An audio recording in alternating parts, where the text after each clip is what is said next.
The sun was setting over the manicured lawns of Willow Creek, casting golden streaks across the identical brick facades of the Chicago suburbs.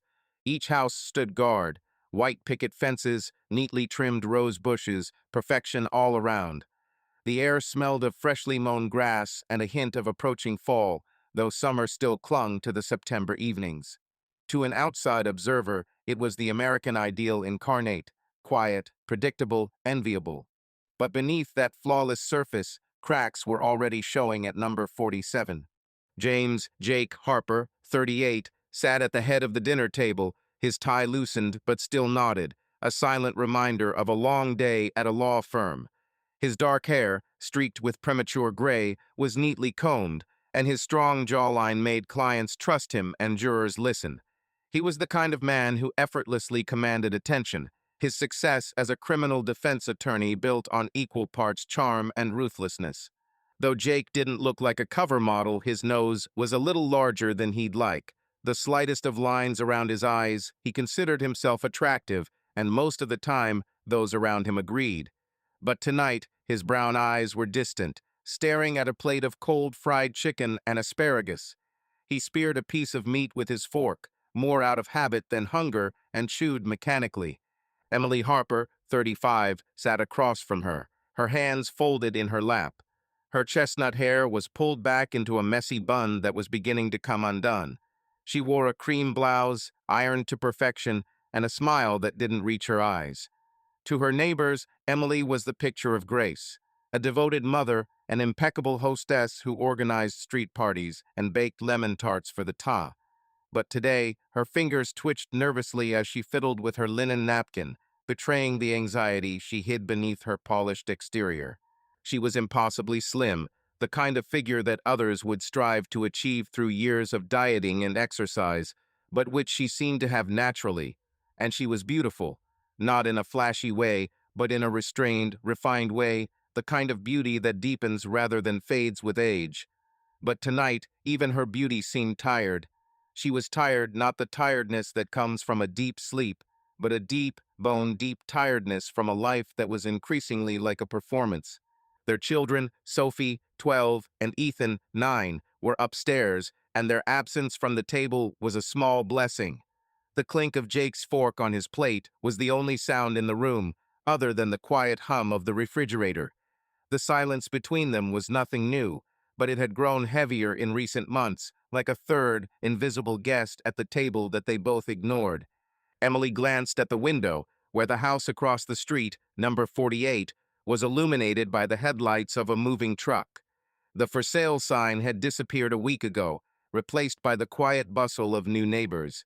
She'd caught a glimpse of him this afternoon, a man in his 40s, thin, with dark hair that was a little longer than usual. He directed the movers with an easy confidence, his laughter echoing down the street as he joked with one of the workers. There was something about him, a lively, easy energy that took Emily's breath away, and she couldn't explain it. "The new neighbor seems nice," she said quietly, but with intent, as if trying to start a conversation. Jake looked up, his fork frozen in midair. "Yes? Have you met him yet?" His tone was even, but there was a subtle edge to it that hadn't been there a year ago. Emily shook her head, not taking her eyes off the window. "No, not yet. I just saw him drive in. He looked friendly." She regretted the last word as soon as it left her lips. It sounded too interesting, too curious. Jake chuckled, returning to his plate. Probably just another techie from the city who thinks the suburbs are exotic. He took a sip of water, the glass glinting in the light from the chandelier. "I hope he's not the type to throw a party every weekend." "I don't think so." Emily adjusted her napkin, avoiding his gaze. "He looked like the wrong guy. He was reading a book when I first saw him, standing on the porch, reading, while the movers were running around." Jake froze for a second. "A book?" He glanced at her sideways. "How lovely." Emily remained silent, but something like a smile flickered at the corners of her lips. "Are you already imagining who he is? A writer? A professor? A lost philosopher with a mortgage?" Jake put down his fork and leaned back in his chair. Usually these types are either divorced or hiding from something. Not many options. It's interesting that you immediately thought that he was type, Emily said quietly, looking at her husband. Maybe he's just human, without a caption under the photo. Silence hung between them like a heavy curtain. Somewhere outside the window, a van door slammed and an engine roared. "You're tired," Jake finally said, his voice softer. "Maybe you should lie down. There's a school nutrition committee or whatever tomorrow, isn't there?" Emily nodded, but didn't stand up. She looked out the window again. The truck's headlights caught her eyes, like a reflection of something far away or new. "Yes, there's a meeting tomorrow," she said, almost in a whisper. "But I'm not tired. It's just, sometimes you want to feel alive." She didn't trust herself at that moment. Instead, she stood, collecting the plates with a practiced efficiency that hid the trembling in her hands. As she headed for the sink, she glanced out the window again. The truck was pulling away, leaving her new neighbor alone on the porch, silhouetted against the warm light from the open door. She thought she saw him looking toward their house, and for a moment her breath caught in her throat. Then he turned and disappeared inside, and the spell was broken. She turned on the faucet, letting the sound of the water drown out the thoughts she didn't want to voice. Jake was still sitting at the table, now staring at his phone, the screen casting harsh shadows across his face. He didn't notice her pause, didn't see her gaze linger on the house across the street. That was Jake. In the courtroom, he noticed everything, but at home, he was blind to what mattered. Sophie's music was playing faintly upstairs, a muted pop beat like a heartbeat in the quiet of the house. Emily scrubbed the dishes harder than necessary, the sponge scraping against the ceramic. Her thoughts turned, unbidden, to her new neighbor. What was his name? She'd heard one of the movers call him Daniel, was it? Or David? It didn't matter. What mattered was how his presence felt like a ripple on the stagnant surface of Willow Creek, a disturbance that made her wonder for the first time in years what lay beyond her carefully constructed life. Jake's chair creaked on the parquet floor as he stood up.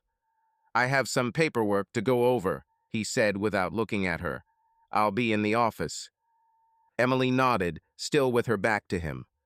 "Okay," she whispered so quietly that he probably didn't hear, or didn't want to hear. His footsteps faded down the hallway, and the office door clicked shut. She stood at the sink, the water still running, her hands drowning in the foam. Outside, the street was quiet.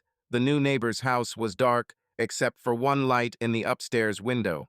Emily dried her hands on a towel, slowly, with a kind of deliberate thoroughness. She went to the window in the dining room and froze, looking at the house across the street, her reflection barely visible in the glass. The woman looking back at her seemed alien, someone who had forgotten how to desire, forgotten how to feel anything but the numbness of daily routine.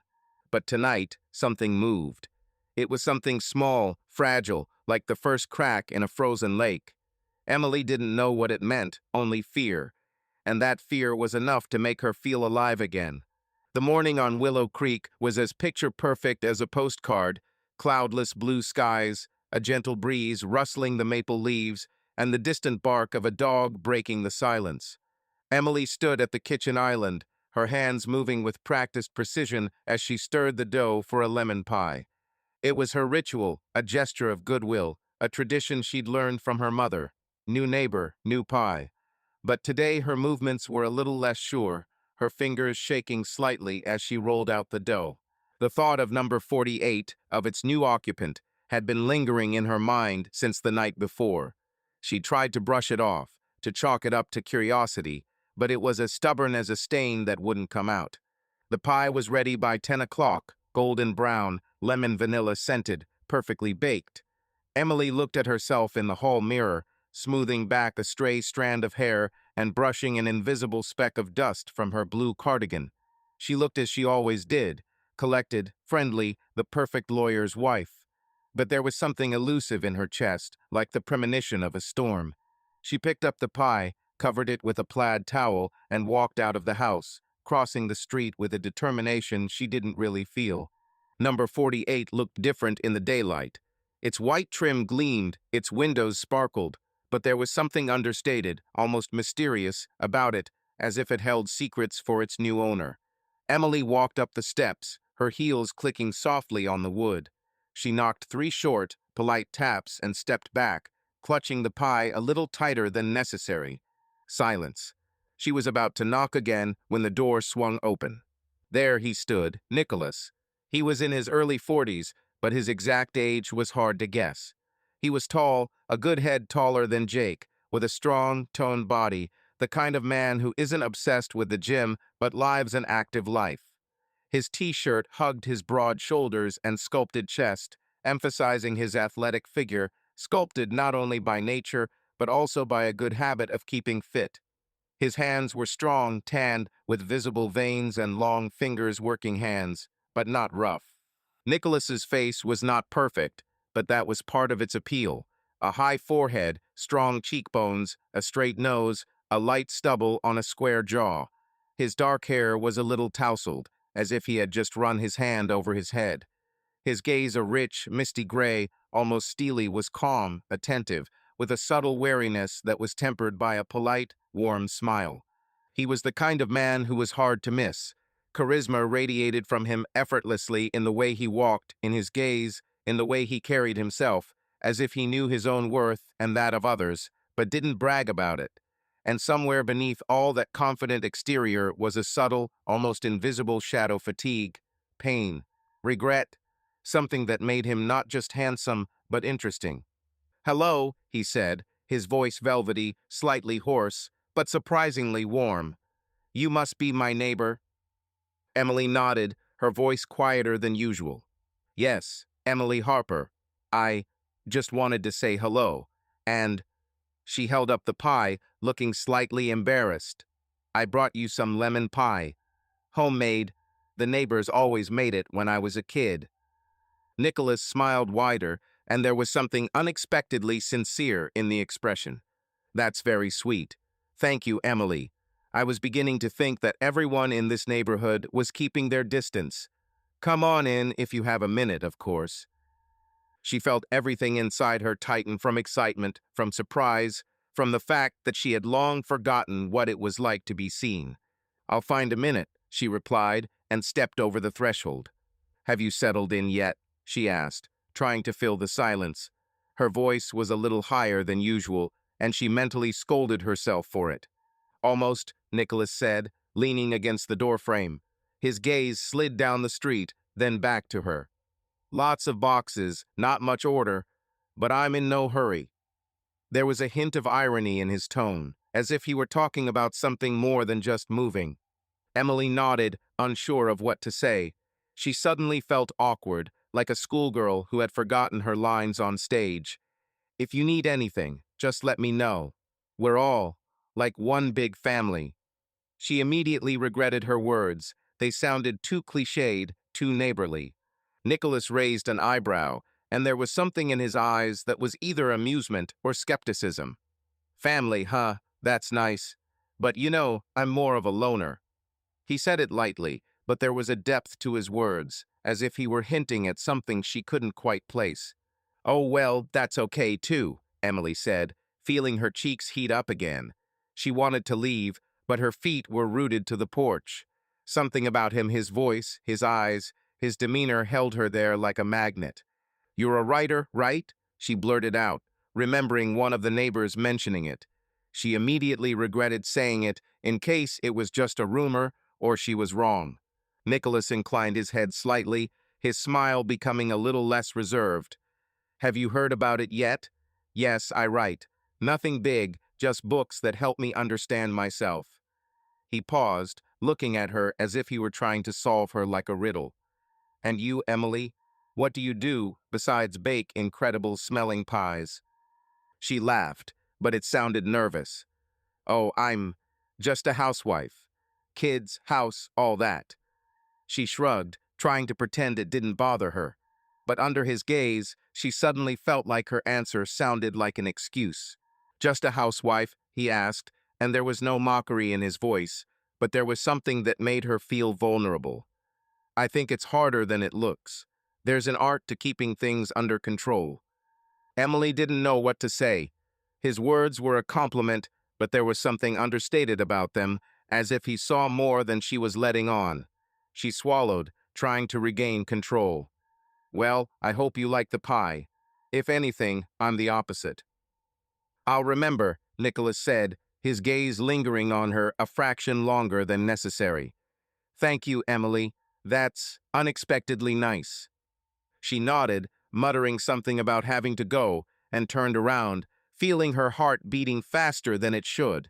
As she crossed the street back to her house, she felt like his eyes were still following her, though when she turned around, all she saw was a closed door. Emily leaned against the wall in the hallway as she entered the house, closing her eyes. Her thoughts were in a tangle. It was stupid she'd just delivered a pie, like she'd done dozens of times for other neighbors. But something about Nicholas Kane, his quiet charisma, his eyes that seemed to see right through her, awakened something in her that she'd long since buried. Desire. Not just curiosity, not just interest, something warm, dangerous, something she immediately tried to suppress. She walked into the kitchen, which still smelled of lemon and vanilla. Jake was at work, the kids were at school, and the house seemed too big, too empty. Emily poured herself a cup of coffee, but she didn't drink it, just held the mug in her hands, looking out the window. Nicholas's house looked the same as it had yesterday, but now it wasn't just a house, it was his house. And that changed everything. That evening, when Jake came home, Emily tried to act like normal. She set the table, smiled, asked about his day, but her thoughts kept returning to their meeting that morning. To Nicholas's voice, to his eyes, to how easy it was to talk to him, even in those first few minutes. Jake, as always, was lost in his own thoughts, his fingers flickering across the screen of his phone, and he answered his wife's questions briefly and absent-mindedly. "How was your day?" she asked, carefully placing the plate in front of him. "As usual," he muttered, not looking up. "The judge has delayed the hearing, and Powell is having problems with his paperwork again." Emily sat down opposite, crossing her hands in her lap. "You said you had an important client today. How did it go?" "We signed it." "With difficulty." He shrugged. "His lawyer before me was an idiot. I had to clean it up." "I see," she answered softly. "Will you be tired tomorrow?" He looked up from his phone for a couple of seconds. "What?" "Well, you said this morning it would be a long day. Are you leaving early?" "Yeah," he nodded. "And I'll be late." "The hearing is until 6, then a meeting with the prosecutor's office." "I'll be late. Don't wait up." She nodded as if it meant nothing. But inside, in that very part of her soul where the warmth had once burned, it became a little cooler. "I see," she repeated. And after a short pause, she added with careful ease, "By the way, I met my neighbor today, Nicholas." Jake looked up, frowning. "The same one? From 48? "Yes. I took him a pie. He opened the door. We talked a little. Polite. Calm." "And how do you like him?" Jake's voice was even, but there was already something dry in it. Emily looked down at her fork. "Just a nice guy, Jake. That's all." He returned to the phone again. "Well, look. Sometimes the ones who look nice end up being the ones waving chainsaws across other people's lawns." Emily chuckled. "I hope you're not going to test him for mental health like you do at work." "Why not?" Jake chuckled. "Better safe than sorry." "Maybe it's better to just give the man a chance, without suspicion." He didn't answer. Silence fell between them, thick and viscous. Somewhere in the other room, a clock ticked, too loudly. And in that silence, Emily admitted to herself for the first time. She felt lonely not because Jake wasn't there, but because he hadn't been there for a long time. She lay down in bed, but sleep would not come. The sheets seemed too cold, the pillow uncomfortable, even the air in the room was thick, as if saturated with unsaid words. Jake lay next to her, turned to the wall, his breathing even, measured, like a metronome. He slept like a person tired in body, but not in soul. And she was the opposite. Emily lay staring at the ceiling, thinking about Nicholas, about how he opened the door, how he looked at her, not through her, not past her, but straight, without a hint of hasty interest, without obsession. Just he saw. His voice still sounded in her memory warm, deep, with a slight hoarseness. How he said her name, Emily, slowly, as if tasting it, unhurriedly, with respect, in a way no one had said it for a long time. She knew it was wrong. That such thoughts led to cracks that couldn't be mended with pies and smiles. She knew it, and she thought about it anyway. She thought about the way he leaned forward slightly, taking the dish from her. The way his fingers brushed her arm lightly, but like electricity running through her skin. Emily turned on her side, looking at Jake's back. His usual pose, his silhouette, everything was painfully familiar. And in this familiarity there was no surprise, no fire left. They were like two shadows on the same wall, close, but not together. In the darkness of her bedroom, she allowed herself to do what she hadn't allowed herself to do during the day. Imagine. Imagine what it was like to be seen. Not as a wife, a mother, a housewife, but as a woman. Imagine what it was like to have someone listen, and not just hearers. When they look not through, but into the eyes. When they reach out to you not out of habit, but because they want to. A thought, so simple and so frightening, settled inside her. It did not let go until the morning, obsessively, quietly, but inexorably. And somewhere between night and dawn, Emily realized, for the first time in a long time, she felt something alive. Unstable, dangerous, but alive. And no matter how much she tried to push it away, this feeling was already taking root. Tuesday morning in suburban Chicago arrived with deceptive gentleness. A thin veil of clouds overhead, the air smelling of damp earth after a night of rain. At 47 Willow Creek, Emily Harper woke before her alarm, her eyes fixed on the ceiling, where the shadows from the streetlight still danced in the pre-dawn gloom.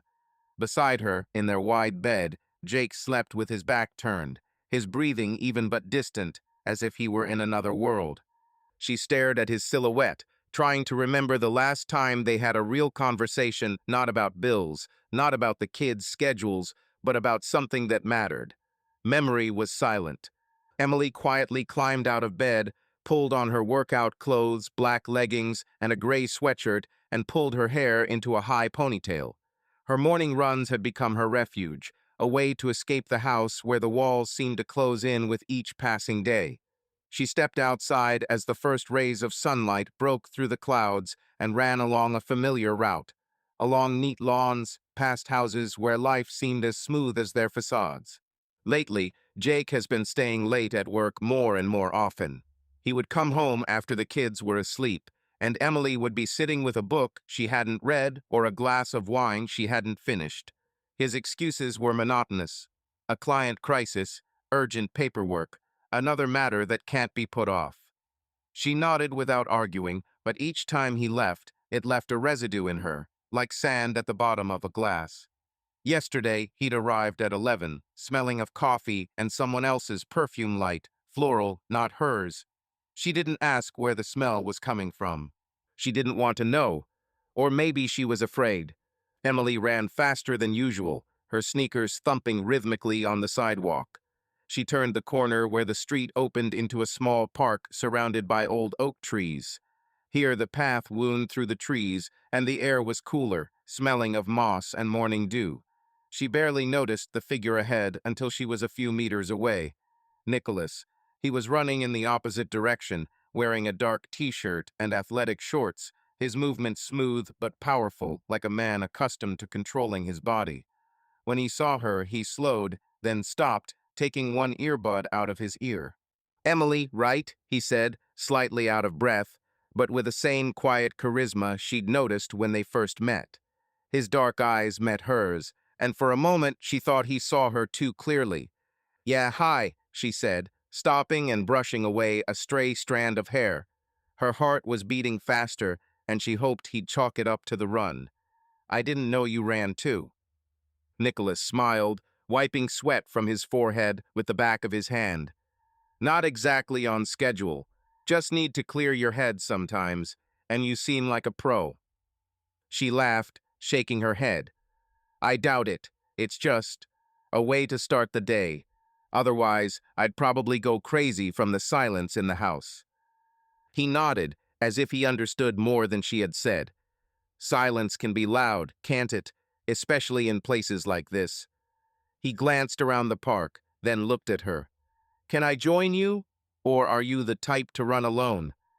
Emily hesitated.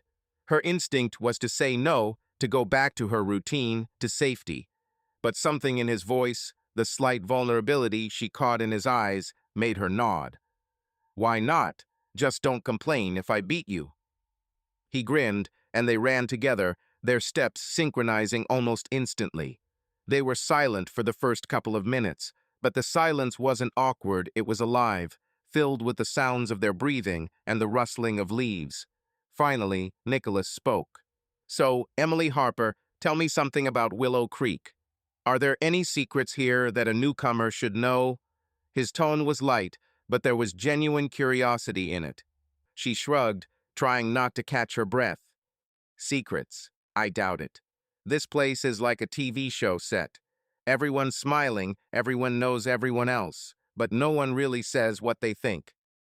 It sounds like the perfect backdrop for a thriller, he said, a hint of irony in his voice. Have you ever thought about writing one? You have a way with things. Emily looked at him, surprised. Me? No, I'm not a writer. That's your territory. Although, I loved writing in college. Stories, essays. But that was 100 years ago. 100 years isn't that long, he replied, his voice softening. Maybe we should try again. Sometimes words help us understand what's going on inside. She didn't answer, but his words touched something inside her, like a pebble dropped into a pond. They ran another lap, and Emily noticed that she felt at ease with him, more at ease than she had felt with Jake in years. She didn't feel the need to pretend, to fill the silence with empty phrases. But at the same time, it scared her how natural it felt. On the next lap, she decided to ask, And you? Why did you move here? From the city, right? Nicholas slowed, his gaze distant. Yeah, Chicago. Needed a change. There are too many memories there. He paused, and Emily sensed he was choosing his words carefully. I lost my wife a couple of years ago. This house, it's like a fresh start, or an attempt. Her heart sank. I'm so sorry, Nicholas. I didn't know. He shook his head, as if to wave away her sympathy. It's okay. Well, not really, but, life goes on, even when you don't want it to. He looked at her, his eyes a mixture of pain and determination. She died in a car accident. Nothing heroic, nothing dramatic. Just a road mistake, or so they say. Or is that what they say? Emily asked, unable to contain her curiosity. She immediately regretted it when she saw his face tense up. It's a long story, he said, his voice quieter. Let's just say the police closed the case quickly. Too quickly, in my opinion. But I'm not a detective. I just write books. Emily nodded, not pressing.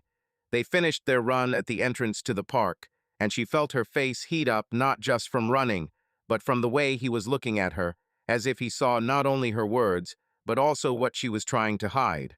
His gaze was not intrusive, not bold, just attentive, almost careful. The way people look, who are used to noticing more than they allow themselves to say. Nicholas wiped his forehead with a towel he pulled out of his sweatpants pocket. His movements were slow, measured, and without fuss. Everything about him, from his calm breathing to his warm, reserved smile, seemed to say, I'm here, I'm real. Do you run every morning? He asked, giving her a look that was neither flirtatious nor expectant, just genuine interest. Almost, she replied, adjusting a lock of hair that had fallen out of her bun. When I can break free. She said it and immediately realized how meaningful it sounded. When you manage to break free as if from a cage. Nicholas nodded slightly, as if he understood her without words. Then maybe I'll see you again, he said. His voice was soft, a little hoarse from the strain, but still even. His smile was warm, but with the same hint of sadness she'd noticed the day they'd first met. There was something almost intimate about it, as if he weren't just talking, but leaving her with a piece of his silence. Thanks for the company, Emily. It was unexpected.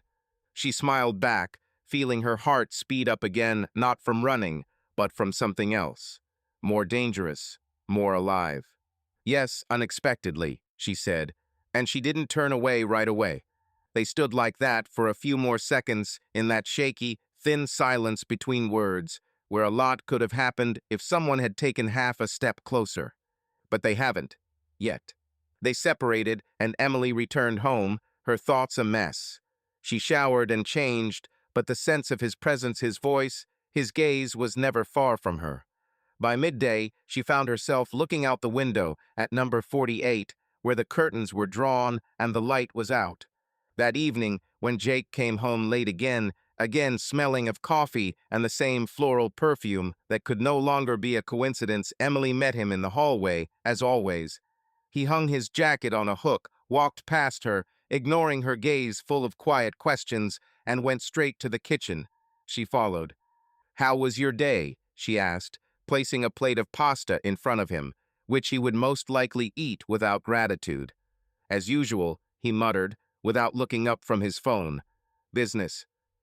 The screen reflected in his face with a bluish light. His fingers slid across the screen quickly, precisely, confidently. She had once loved those fingers. Now it seemed to her that they spoke to others more often than to her.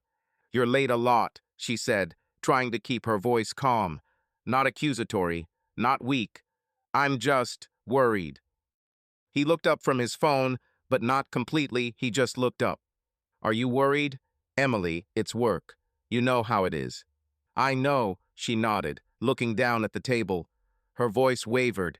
She wanted to say more. She wanted to shout, "You have become a stranger." But instead, she swallowed the words like hot tea burning her throat. She wanted to ask why he had become so distant, why he had stopped touching her even in passing, why he no longer laughed at home, why the house had become like a hotel where they were just occasional guests, with different schedules and locks on the shower doors. But she didn't say anything, because she knew he wouldn't hear, or wouldn't want to. He looked down at his phone again, twirling the pasta with his fork as if by inertia. "I'll be back late again tomorrow. Don't wait for dinner, okay?" "Okay," she answered quietly. He didn't notice how she turned away, how she clenched her hands into fists, how her gaze became glassy, because he wasn't looking. And she looked and saw everything. The next few days settled into a routine, with one difference. Her morning runs with Nicholas became a regular occurrence. They hadn't arranged it, but every time she went to the park, he was there, as if by chance. Their conversations grew longer, deeper.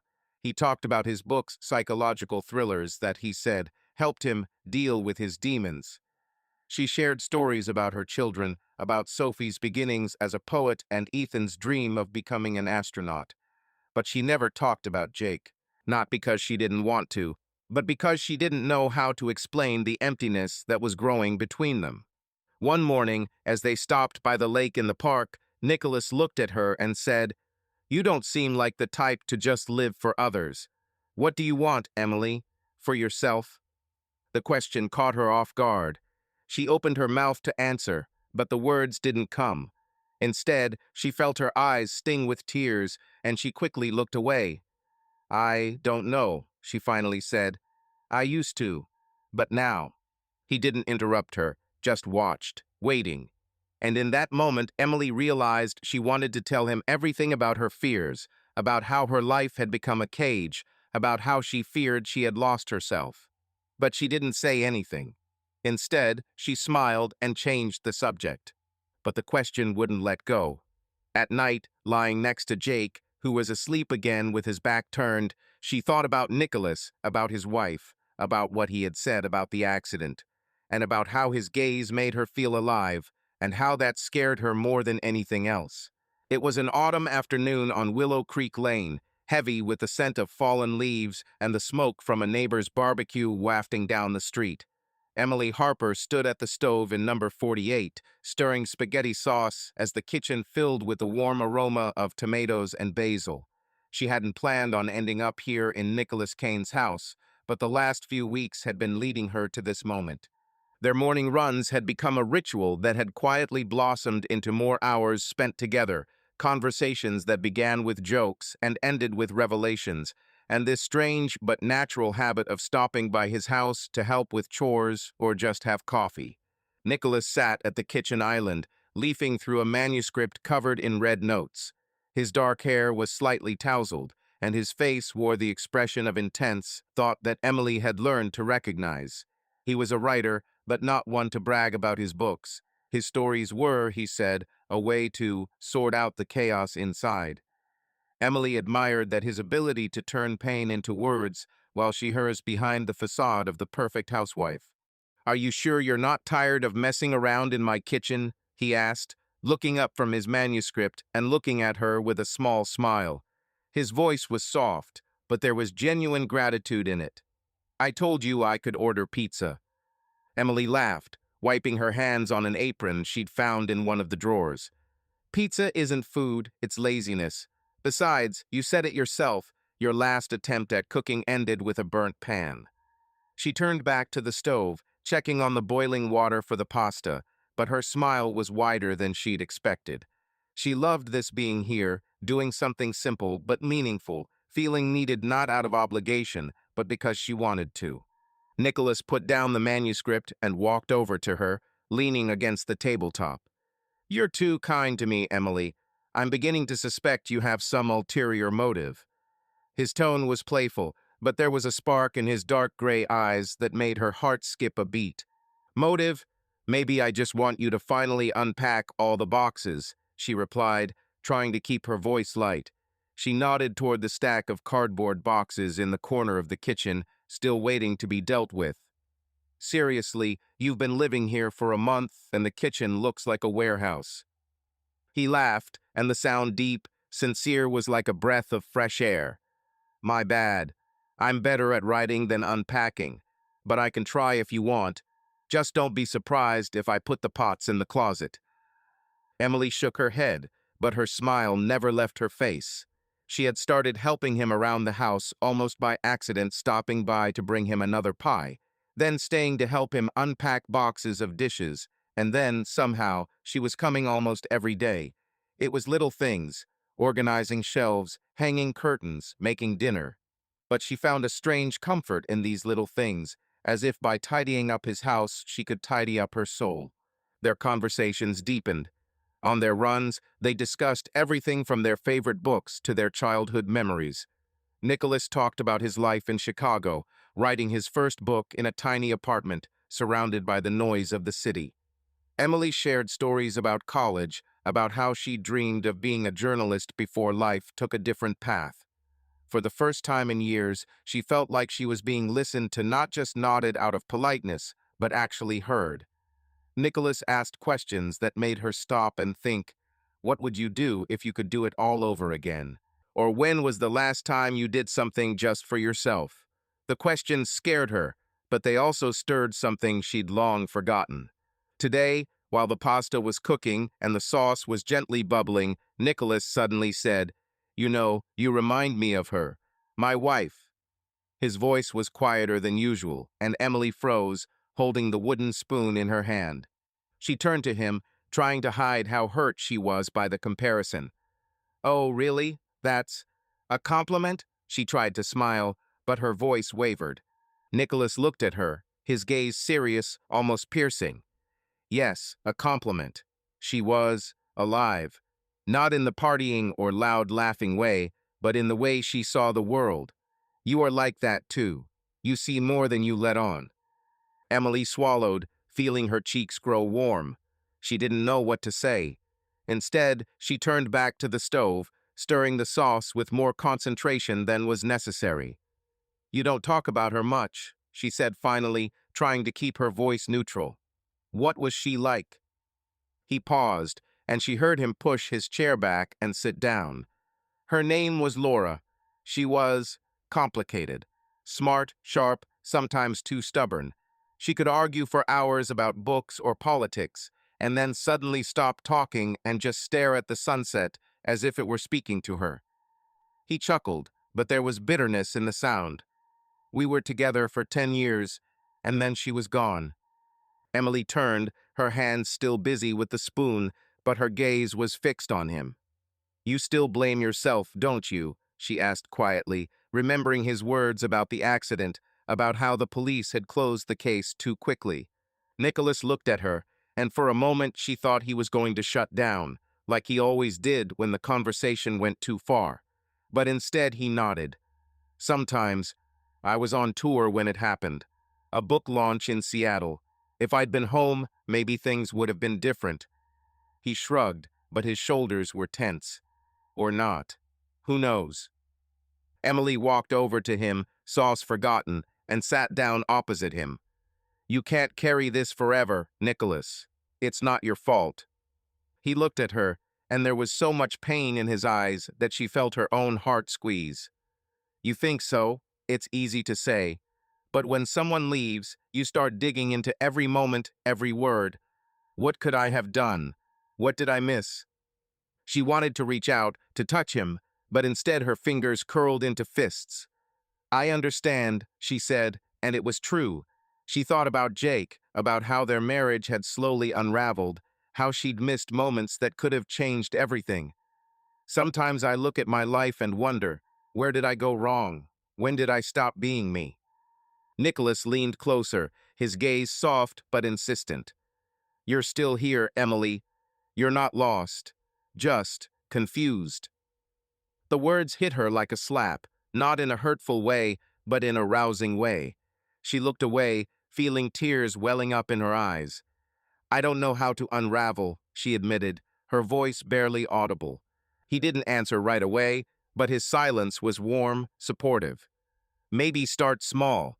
Start with something that makes you happy, even if it's just cooking dinner for a failing writer. She laughed through her tears, and the tightness in her chest eased a little. They finished cooking together, and over dinner simple but warm, with wine and laughter, Emily felt freer than she had in years. She wasn't just Jake's wife or Sophie and Ethan's mom. She was Emily, a woman who could laugh, argue, feel. But this freedom came at a price. When she walked home, her steps became heavier. Jake noticed that she was leaving the house more often, and his questions, rare but pointed, began to sound like accusations. Where have you been? He asked one evening when she returned later than usual, her hair still smelling of basil from dinner at Nicholas's. I was walking, she replied, avoiding his gaze. Just needed a break. He chuckled, but didn't press the issue. But the lie, so small at first glance, left a bitter aftertaste. Emily began making excuses. I went to the store. I stayed late at a friend's. I was helping with a charity fundraiser. Each word was like a brick in the wall she was building between herself and Jake. She hated herself for it, but she couldn't stop. Time with Nicholas was like oxygen, and home was like a vacuum in which she suffocated. One evening, when she returned from Nicholas's, Jake was waiting for her in the living room. His eyes were cold, his voice harsh. Emily, what's going on? You keep disappearing. Is it because of the new neighbor? She froze, her heart pounding. No, of course not, she said too quickly. I'm just busy. You know how it is. He looked at her as if he wanted to say something, but instead he just shook his head and walked into the study. The door closed with a soft click, but to Emily it sounded like a blow. She stood in the empty living room, feeling like her world was crumbling, and all she could do was think about Nicholas, about the way he looked at her, the way he listened to her, the way he made her feel alive. And that feeling was both salvation and an abyss into which she was falling. Saturday night on Willow Creek Lane was filled with the noise and warmth of a neighborhood party at the Wilsons' house, 2 blocks away from the Harpers. Laughter, the clinking of glasses, and soft music poured through open windows, mingling with the smell of grilled burgers and wilted autumn leaves. String lights twinkled on the porch. The lights inside were soft and subdued. Everything was cozy, frivolous, and anticipatory. Emily stood at the edge of the makeshift dance floor in the Wilsons' living room, clutching a glass of white wine that she barely sipped. She wore a dark green dress that matched the color of her eyes, with an open shoulder line and a light drape at the waist. It emphasized her slender figure, the curve of her back, the fluidity of her movements. The fabric flowed softly around her body, as if it had been made especially for her. Her makeup was light but precise, muted bronze eyeshadow, neat winged eyeliner, and a sheer lip gloss. Her hair was loose, slightly wavy, a little careless, as if she had simply tossed her head and walked out, even though she had spent half an hour styling it. She was beautiful, really, not loudly, not provocatively, but subtly, almost exquisitely, the kind of beauty that doesn't catch the eye, but remains in the memory. And this did not go unnoticed. "Emily, you're absolutely glowing today," Caroline said from next door, coming closer with a glass of champagne and lightly touching her elbow. "Honestly, I even thought, wow, who is she and where did she come from?" "Thank you," Emily smiled, but something inside her shuddered. She wasn't used to such words. Or rather, she had long ago unlearned how to react to them. Later, one of the men, it seemed to be Tom, the school teacher's husband, said as he passed by, "Harper, your husband is a lucky man. Just don't let him let you go far from him." She responded with a restrained smile, and he had already disappeared into the crowd, as if he hadn't said anything. The women looked with mild approval, the men a little longer than was proper. But no one crossed the line, and yet Emily felt the attention on her subtle, enveloping, reminding her that she is not just a wife, not just a mother or a committee organizer, but a woman capable of inspiring admiration, desire. But to herself, she seemed like an actress who had forgotten her role. Jake was somewhere in the crowd, his loud laughter coming from the corner where he was telling another courtroom story, surrounded by his neighbors. He was in his element, charming, confident, whiskey in hand, but his eyes hadn't met hers once all evening. Not a sign, not a silent acknowledgement. "I see you. You are beautiful today." And standing there in her perfect dress, with a smile she had rehearsed in front of the mirror, Emily felt invisible despite all the attention. Because the look she was really looking for never found her. Emily felt invisible. She smiled when people spoke to her, answered questions about her children and school, but her mind was elsewhere. She searched the crowd for Nicholas, even though she knew he hadn't come. He'd mentioned on one of their runs that he didn't like loud gatherings, preferring solitude or quiet conversations. Still, she hoped he'd change his mind, that she'd see his dark eyes in the crowd, feel that familiar current that ran across her skin when he was near. As the party wore on, Jake grew louder. His gestures grew larger, his voice husky with alcohol and laughter. Emily watched him down another glass of whiskey, his hand falling too lightly on Mrs. Wilson's shoulder, his laugh loudly, deliberately at her patently stupid joke. He didn't look at her. He didn't notice. She stood against the wall, the edge of her dress touching the curtains, and felt like an empty shell in a beautiful outfit. As someone put on a slow tune and couples began to dance, slowly, closely, Emily felt something heavy rise in her chest. She took a few steps forward, pushing through the crowd, and came to Jake. He was leaning against the fireplace, talking heartedly with a man in a plaid shirt and Claire Wilson, who was giggling, clutching a glass to her chest. "Jake," she called quietly but clearly. He turned with a lazy half smile. "Yes, Em. It's already late. Maybe we should go home." "Home?" he snorted, glancing at his watch. "It's only 9. The Wilsons haven't even gotten to dessert yet." "You've had a lot to drink," she said, a little quieter but more firmly. "I just thought you'd get some sleep. It's early tomorrow." He waved it off. "Oh my God, Emily, we're at a party. Relax for once. Or is that pie in the oven again?" His voice was not angry, but rather tired and irritated, with that special note that cuts the soul no worse than a knife. A frivolous phrase, said in such a way that it hurt. "I'm not asking for much," she said quietly. I'd like you to come with me." He sighed and took a sip of whiskey. "Go if you want. I'll catch up." Jake. "Emily, please don't start. I'm just talking. You said to yourself that I've become withdrawn, but I'm talking. Isn't that what you wanted?" She looked at him for a few seconds, long and hard, and then slowly set her glass down on the nearest table. Her back straightened, her face smoothed out. "No," she said quietly, "not that."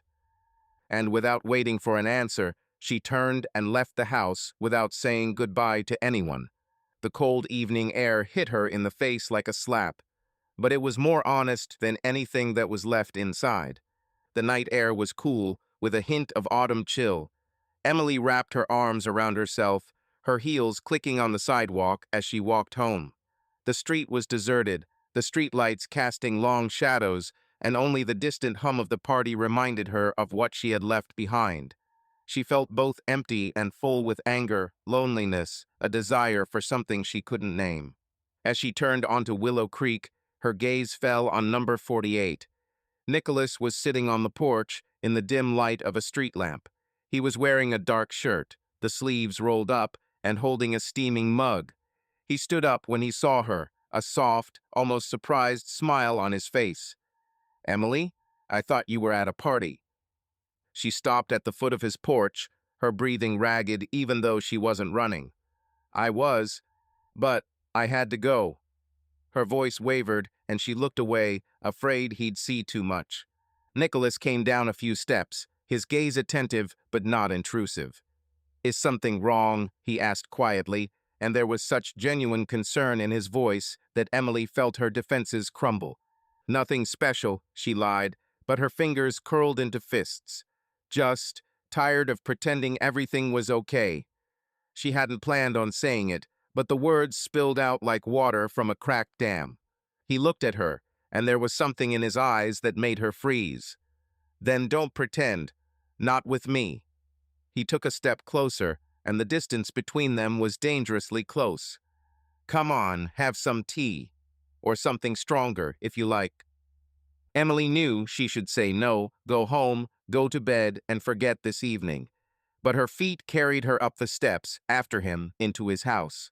It was warm inside, smelling of books and something woody, maybe his cologne. Nicholas put the kettle on, but instead of tea, he took out a bottle of red wine and 2 glasses.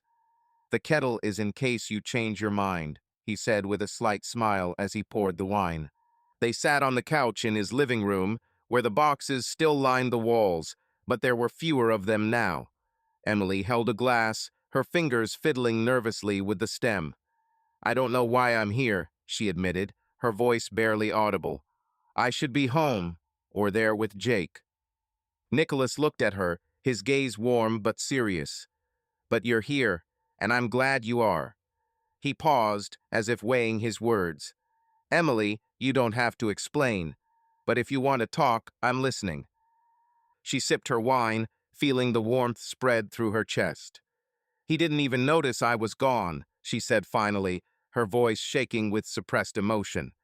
"He was drunk, laughing with the others, and I was just in the background. Like furniture." She laughed, but it was bitter.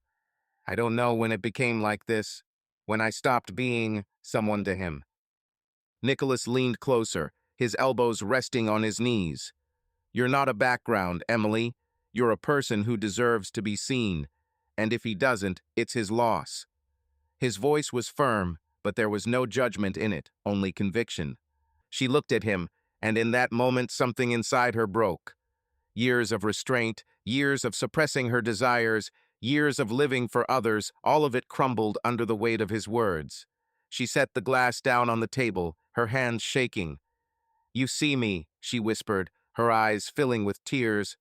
"Why can you see me and he can't?" Nicholas didn't respond with words. Instead, he reached out and touched her cheek softly, wiping away a tear with his thumb. His touch was light, but it burned her like fire. Emily froze, her breath caught. She knew she should pull away, but instead she leaned closer, her eyes searching for him. "Emily," he said quietly, his voice almost a plea. But there was a passion there, too, that he could no longer hide. He leaned in, and their lips met, cautiously at first, as if they were both afraid to cross a line. But then the kiss deepened and became more desperate, as if they had both been waiting for this for too long. His hands slid to her waist, her fingers tangled in his hair, and the world faded away, leaving only the two of them. Emily felt her body respond to his touch, her heart beating so hard it felt like it would burst. It was wrong, she knew that, but at the same time, it was the only thing that felt right. She pulled away, gasping, her eyes wide and full of shock and need. Nicholas, I can't, she whispered, but her voice was weak, unconvincing. He looked at her, his breathing was ragged as hers. I know, he said, but he didn't let go. I don't want you to do anything you'll regret, but I can't pretend I don't want that. Emily closed her eyes, trying to collect her thoughts. Everything inside her was shaking with fear, with desire, with the knowledge that the line had long since been crossed. Her mind screamed that she had to stop, that this was impossible, wrong, dangerous. But her body, her heart, her very being, everything was reaching out to him, like a fire in the cold darkness. When she looked up, Nicholas was looking at her as if he couldn't hold back any longer. His breathing was heavy, his lips slightly parted. He took a step closer, and she didn't back away. Her hand found his neck on its own, her fingers buried in his hair. She kissed him again, deeper this time, with a determination she hadn't felt in herself in a long time. And he answered her, without hesitation, with a greed that contained everything.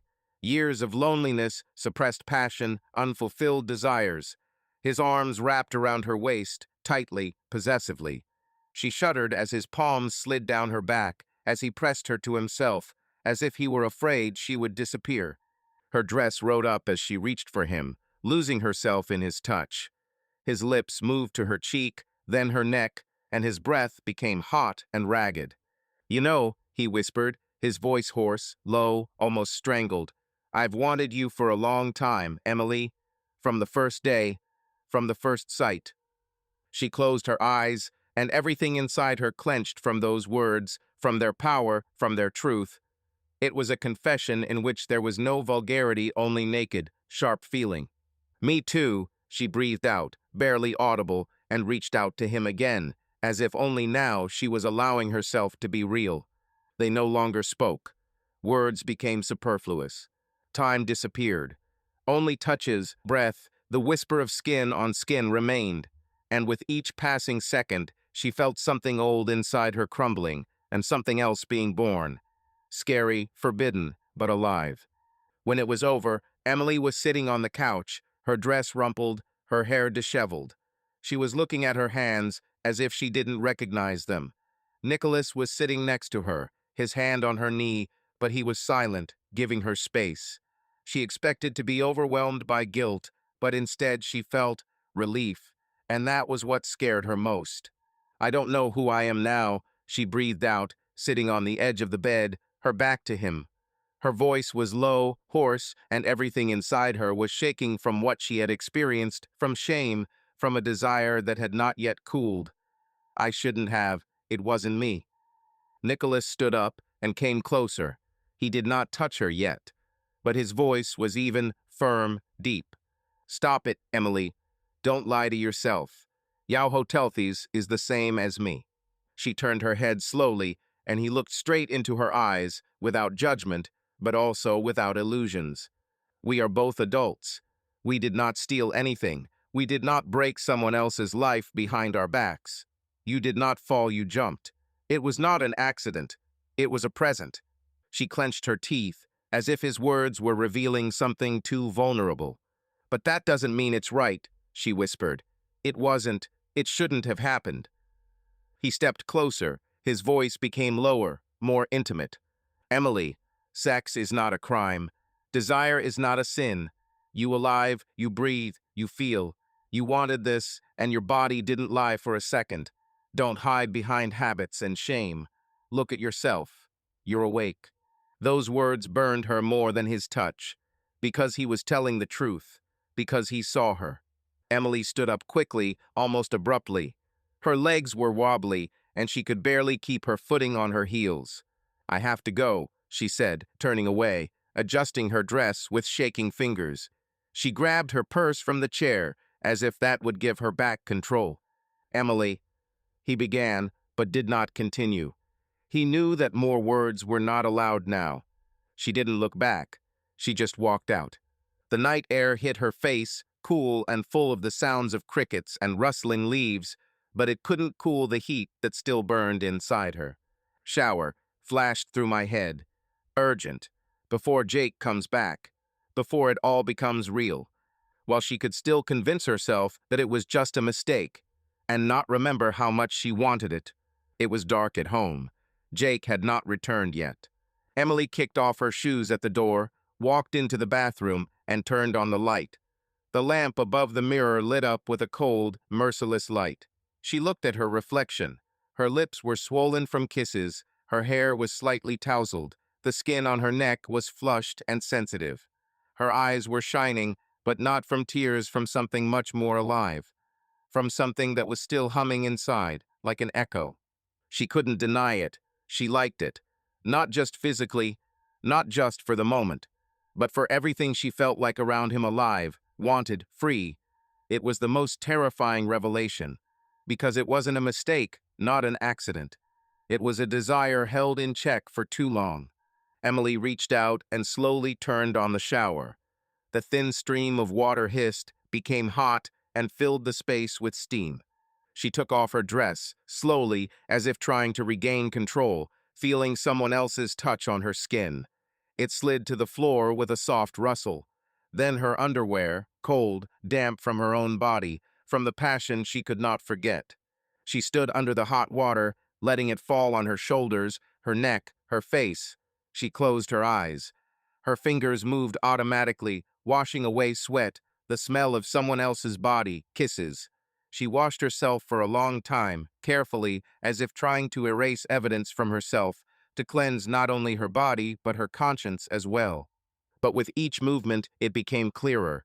What had happened had not disappeared. It was rooted deeper than skin. It lived in the memory, in the tremor between her shoulder blades, in the gleam of the look with which he looked at her. I crossed the line, she thought, pressing her forehead to the cool tiles, and maybe I don't want to go back.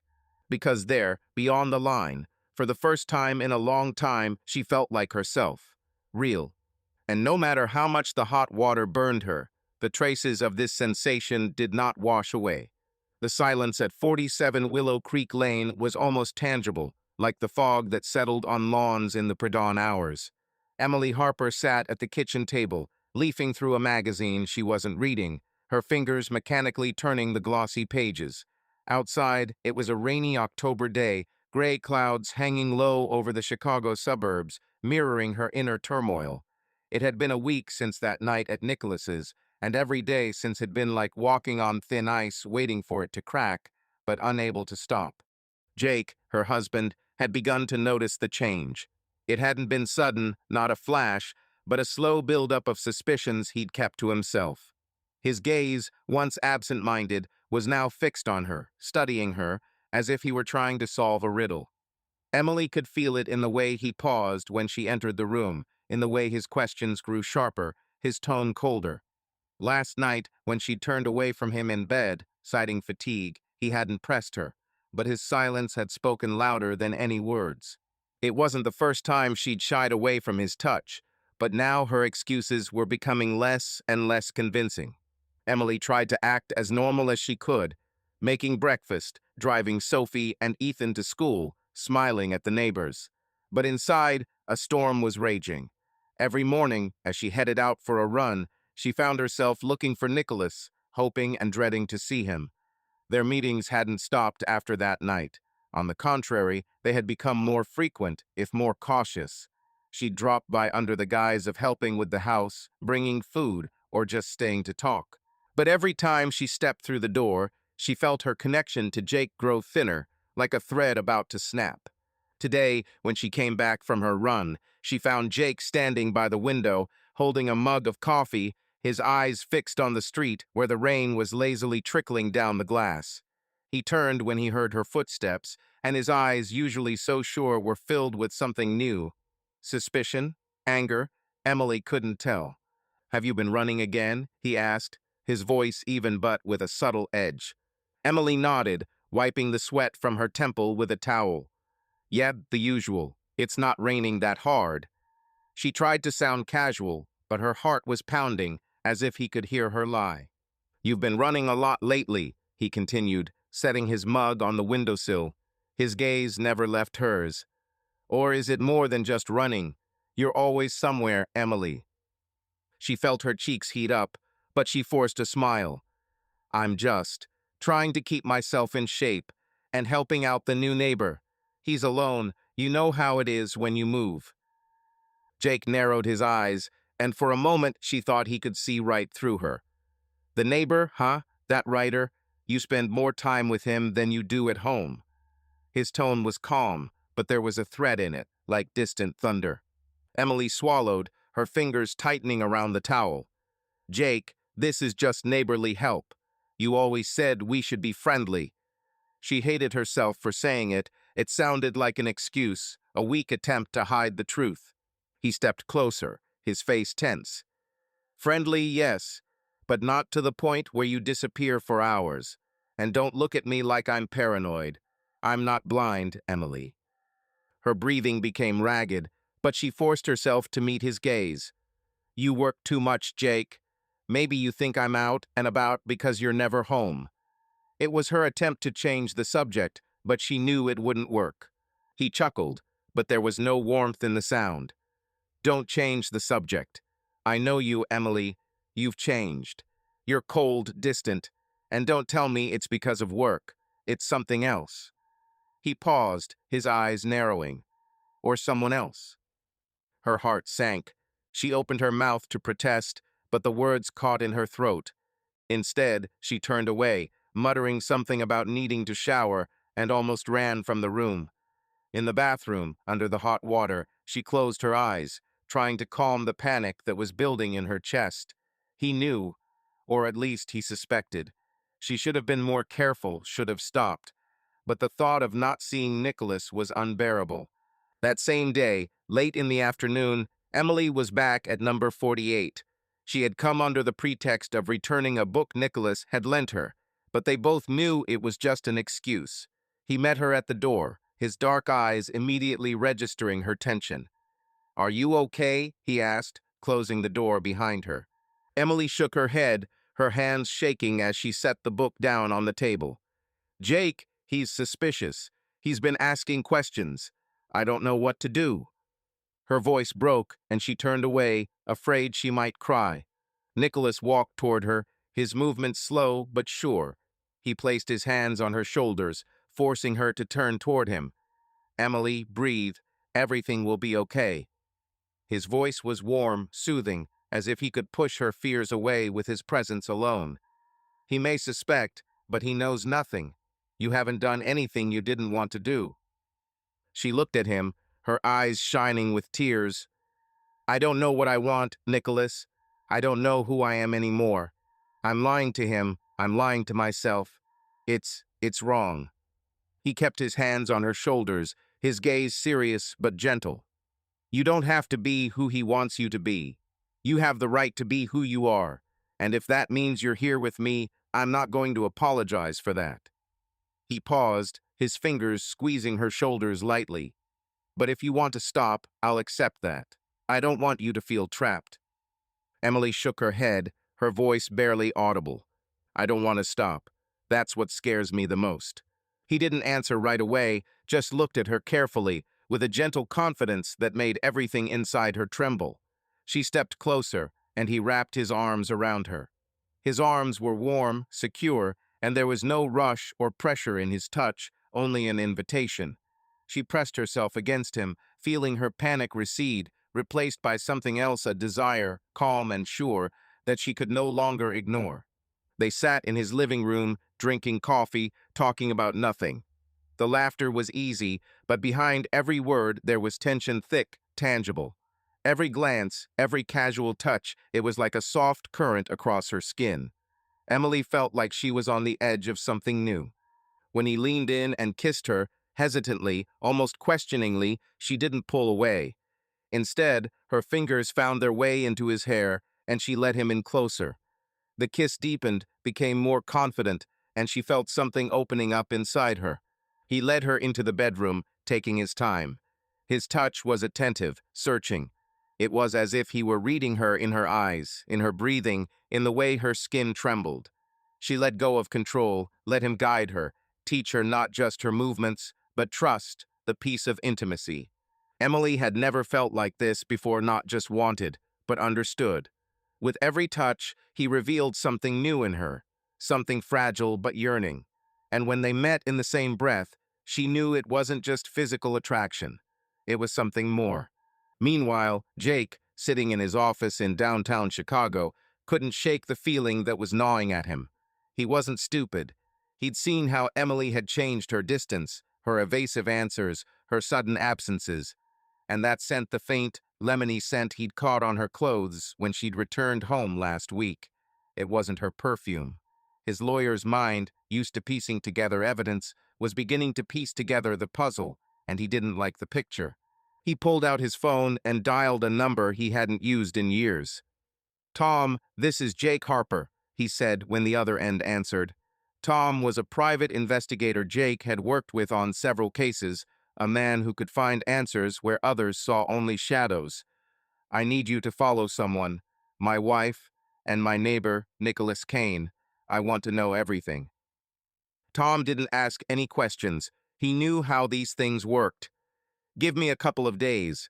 I'll start tonight," he said, and Jake hung up, his heart sinking. He didn't want to do this, but he couldn't stop. Paranoia mixed with anger drove him forward, and he knew he wouldn't rest until he knew the truth. Emily returned home late, her hair slightly damp from the rain. Jake was sitting in the living room, his eyes glued to her as she walked in. "Where have you been?" he asked, his voice cold as steel. "A friend's," she replied, trying not to meet his eyes. "We were discussing the school fundraiser." He nodded, but his face was unreadable. "You've been visiting your friends a lot lately," he said, and there was a heaviness to his words that took Emily's breath away. She muttered something about a shower and went upstairs, feeling his gaze burning into her back. In the bathroom, she turned on the water but didn't undress, just sat on the edge of the tub, arms wrapped around herself. Her mind was a mess. She knew her lie was becoming more and more fragile, that Jake wasn't stupid, that he would find out soon enough. But the thought of losing Nicholas was unbearable. His words, "Everything will be okay," were ringing in her head, but she wasn't sure she believed them, or herself. Rain pounded the rooftops of Willow Creek Lane, turning the suburban streets into mirrors that reflected the dim streetlights. Jake Harper's office, at the back of number 47, was tensely silent, except for the creak of his chair as he leaned closer to his desk. On the polished surface lay the brown envelope that Tom, the private detective, had delivered less than an hour earlier. Jake hesitated to open it, his fingers hovering over the flap as if he could delay the inevitable. But curiosity, mixed with mounting anger, won out. He tore the envelope open, and photographs spilled out onto the desk, glossy, crisp, and pitiless. The first photograph made him freeze. Emily, his Emily, stood at the window of number 48, her hair disheveled, her dress the same green one she'd worn to the Wilsons' party hitched up above her waist. Nicholas Kane was pressed against her, his arms wrapped around her hips, their bodies so close there was no room for doubt. Jake turned the photograph over, hoping the next one would be less excruciating, but each one was worse than the last. In one, Emily was kneeling before Nicholas, her hands touching his head thrown back in ecstasy. In another, she was leaning over the kitchen island, her face contorted with passion as Nicholas moved behind her, his fingers digging into her skin. These were scenes Jake had never seen with her, passionate, unbridled, full of the kind of intimacy he'd long since stopped looking for in their marriage. She had never been like this with him, never given herself so completely. These images burned him like acid, eating away at the last of his composure. Jake clenched his fists so hard his nails dug into his palms, leaving burning crescents in his skin. His body shook like a taut string, ready to snap at the slightest touch. He looked at the photographs scattered across the table, glossy shards of betrayal, each one cutting into his heart like a knife. He wanted to scream, to throw them across the room, to smash something to stop the unbearable pounding in his head. But he couldn't. Not now. Emily was upstairs in the kitchen, her voice soft and carefree as she floated through the house, humming some silly nursery rhyme as she cooked dinner. The children were laughing, their high voices singing along with hers, and the contrast between her feigned innocence and the truth that lay before him made his stomach churn. "Sell out," he thought, and the word, rough as a rusty nail, flashed through his mind. He almost said it out loud, but he bit his tongue, feeling the metallic taste in his mouth. Bitch, lying, vile creature. The words swirled in his head, poisonous, burning, but he did not let them escape. He imagined himself grabbing her by the shoulders, screaming everything he had accumulated in her face about her lies, about her betrayals, about how she had destroyed everything he had spent years building. But instead, his hands moved slowly, almost mechanically, gathering the photographs one by one. He put them back in the envelope with the precision of a man who is used to keeping himself in check, even when a storm is raging inside. How could you, he thought, looking at her smiling face in one of the photographs, the one where she was with him. The bastard, with his smug grin, held her like she belonged to him. Jake felt a fire flaring in his chest, but he forced himself to breathe evenly. Emily didn't know he knew, and he wasn't going to tell her. Not yet. He wanted her to keep singing her songs, fussing over the kids, pretending to be the perfect wife. Let her think her dirty little secret was safe. He would wait for the moment when he could look into her eyes and watch her world crumble just like his head. Jake closed the envelope, put it in a drawer, and locked it. His fingers were still shaking, but his face was expressionless. Soon, Emily, he thought as he climbed the stairs to join his family for dinner. Soon you'll pay for all of this. He leaned back in his chair, his gaze fixed on the window, where he could see number 48. Nicholas Kane, the writer, the loner, the man who had ruined his life. Jake felt the anger boiling in his veins, but he was a lawyer, a master strategist. He wasn't going to make a scene or barge in on his neighbor. No, he would be smarter. He would watch her for himself to see how far this lie had gone, how deeply she had betrayed him. Emily stood at the stove, stirring the soup, her movements habitual, but her thoughts elsewhere. She sensed that something had changed in Jake in the last few days. His questions had become sharper, his gaze harder, but he did not accuse her directly. That scared her more than if he had shouted. She knew that her lies were becoming more fragile, that her absences to Nicholas almost daily now could not be hidden forever. But she couldn't stop. Every time she was with Nicholas, she felt alive, needed, desired. Their nights or the stolen hours during the day when the children were at school and Jake at work were like flashes that illuminated her gray life. She couldn't give that up, even if she knew she was paying for it with her conscience. Today she was back at Nicholas's, helping him unpack old boxes of books. But the help quickly turned into more. They ended up on the couch, their bodies entwined, and the passion that had always simmered between them flared up again. Emily lost track of time, her mind shutting down, leaving only the feeling of his hands, his breath, his voice whispering her name. When she got home, her cheeks were still flushed and her heart was pounding like she'd run a marathon. She hoped Jake wouldn't notice, but the look in his eyes when she walked in was like a knife. Nicholas, sitting in his office at number 48, had also felt that something was wrong. He was no stranger to intuition. Years of writing thrillers had taught him to notice details that others missed. In recent days, he had felt a presence, as if someone was watching him. It was subtle as shadow in the window across the street, a car parked a little too long, a rustling behind the fence. He didn't tell Emily about it, didn't want to scare her, but his mind, accustomed to plots full of paranoia, began to draw up scenarios. Was it Jake? Or someone else? His past, connected to Laura's death, still casts long shadows, and he couldn't rule out the possibility that someone from that life might find him here. "Are you okay?" Emily asked as they sat over coffee after their latest meeting. Her voice was soft, but there was concern in it. She saw him glance back at the window, his eyes sharp as a hunter's. Nicholas smiled, trying to hide his thoughts. "Yeah, I'm fine. Just writer's paranoia."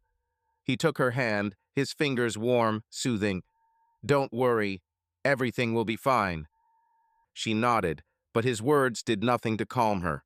Her own anxiety was growing with each passing day, and now that she felt Jake's coldness, she began to notice little things. His phone, which he now always kept with him, his habit of standing by the window looking out onto the street, his sudden questions about her schedule. She tried to convince herself that it was just her imagination, but the fear that he knew clenched her throat. Meanwhile, Jake began his own surveillance. He took time off from work, citing family emergencies, and spent hours watching number 48 from his car parked in a nearby alley. He saw Emily enter, her steps quick but cautious, as if she were afraid of being seen. He saw her leave, her hair slightly disheveled, an expression on her face he hadn't seen in years. This wasn't just betrayal, this was another Emily, a woman he didn't know, and it hurt him more than he could have expected. One evening, when Emily returned home, Jake was waiting for her in the kitchen. His arms were crossed over his chest, his face stony. "You were at his place again," he said, his voice low, almost menacing. Emily froze, her bag still slung over her shoulder. "Who?" she asked, trying to sound surprised, but her voice shook. "Don't play with me, Emily," he said, his eyes narrowing. "I saw you. Do you think I'm blind? Do you think I won't notice you running to that writer every day?" Her heart began to pound, but she forced herself to sit up straight. "Were you following me?" she asked, her voice sharper. "Is this what we've become, Jake? Are you spying on me like I'm a criminal?" He stepped closer, his face inches from hers. "And you're acting like a criminal, lying to me, hiding where you are, who you're with. I'm not an idiot, Emily." His voice broke, and there was pain mixed with rage. "Tell me the truth. What's going on between you and him?" Emily opened her mouth, but the words wouldn't come. She wanted to deny it, but the photographs she couldn't see but felt were there, like ghosts, between them. "Nothing's happening," she finally said, but her voice was weak, unconvincing. Jake looked at her, his eyes full of disappointment. "You're lying," he said quietly, and walked into the office, slamming the door. Emily stood there, her hands shaking, Nicholas's voice playing in her head. "Everything will be okay." But she knew it wasn't. Nicholas, meanwhile, began to notice more. He saw the car, a dark sedan that showed up on the street corner too often. He noticed the curtains at number 47 moving when he walked out onto the porch. His instincts told him this was no coincidence. He didn't tell Emily, but he began to be more careful closing the curtains, checking the doors, avoiding her at his place.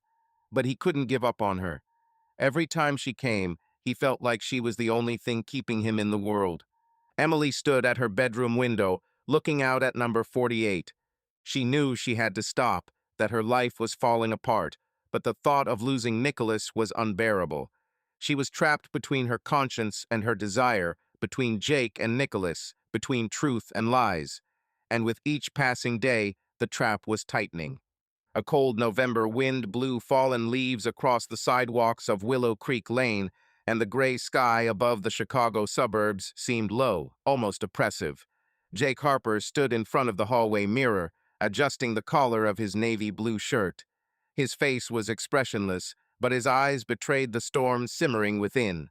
The envelope of photographs tucked away in his desk drawer was a time bomb, and with each passing day he felt it coming closer. He hadn't told Emily that he knew about her affair with Nicholas Kane, but his silence was strategic. He wanted to see his enemy up close, to understand what kind of man had dared to intrude into his life. Today, he decided to make a move, to visit Nicholas under the guise of a neighborly visit. Jake picked up a bottle of bourbon from the bar, an expensive, aged one that he saved for special occasions. It was his ticket, his opening line, but he was already plotting a scenario in his head, where every word would be measured like a courtroom. He crossed the street, his steps steady, but his heart pounding, as if he were about to take on an important case. Number 48 was neat but reserved, like its owner, no flashy decorations, just clean lines and dark curtains that covered his life inside. Jake knocked on the door, his fingers gripping the bottle a little too tightly. Nicholas Kane opened the door, and for a moment Jake felt his anger flare up again. Nicholas was wearing a black sweater and jeans, his dark hair slightly disheveled, his eyes deep and gray, with a hint of wariness, gazing at his guest with the faintest of surprise. "Mr. Harper, I presume," he said, his voice low, with the same huskiness that Jake knew drove Emily crazy. "What do I owe you?" Jake smiled, but his smile was as cold as the November air. "Jake, just Jake. We're neighbors, right? Thought we'd meet." He held up the bottle. I brought something to introduce you to, if you have a few minutes. Nicholas narrowed his eyes slightly, but nodded, stepping aside. Sure, come in.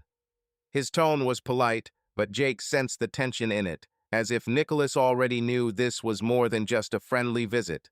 Nicholas's living room was minimalist. A couch, a bookcase piled high with manuscripts, and an old wooden table with a lone mug on it. Jake noticed that the boxes Emily had helped him unpack were almost gone, and the thought pricked him like a splinter. They sat down at the table, and Nicholas pulled out two glasses, his movements calm but deliberate, like a man used to being in control. Good choice, Nicholas said, eyeing the bourbon label. You know your stuff. Work has taught me, Jake replied, watching Nicholas pour the amber liquid. A lawyer's life isn't just about court cases, it's about making people like you. Sometimes a few sips helps. Nicholas nodded, a small smile tugging at his lips, but his eyes remaining serious. A lawyer's life, huh? Must be interesting. Lots of stories, lots of secrets. His words were casual, but there was a subtext to them that Jake picked up on right away. Stories abound, Jake said, taking a sip of bourbon. The liquid burned his throat, but he didn't blink. But you know what I've learned over the years? People always hide more than they let on, even the ones who seem open. He paused, his gaze sharp, especially in places like Willow Creek.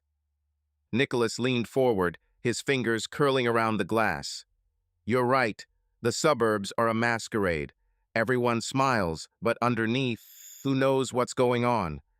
He looked at Jake, a glint in his eyes that was either a challenge or a warning. And you, Jake, what are you hiding? The question hung in the air like smoke. Jake felt his jaw tense, but he forced a smile. Me?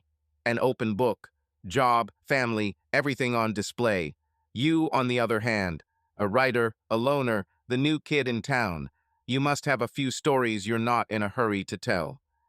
Nicholas leaned back in his chair, his smile barely visible. Maybe, but my stories are mostly in books. In life, I'm just trying to start over, after everything that happened. He paused, his gaze growing heavier. You know how it is when you lose someone, or something. Jake felt his heart skip a beat. He knew. He knew about Laura, Nicholas's wife, who had died in a car accident 2 years ago. He had been the prosecutor on that case when his career was just taking off. It had been closed quickly, too quickly, Jake realized now, remembering how he had caved in to pressure from his superiors not to dig deeper. The official story had been simple: drunk driver, a random tragedy. But looking at Nicholas now, he felt a chill. This man was no random neighbor. He knew. Loss is hard, Jake said, trying to keep his voice even. But life goes on, right?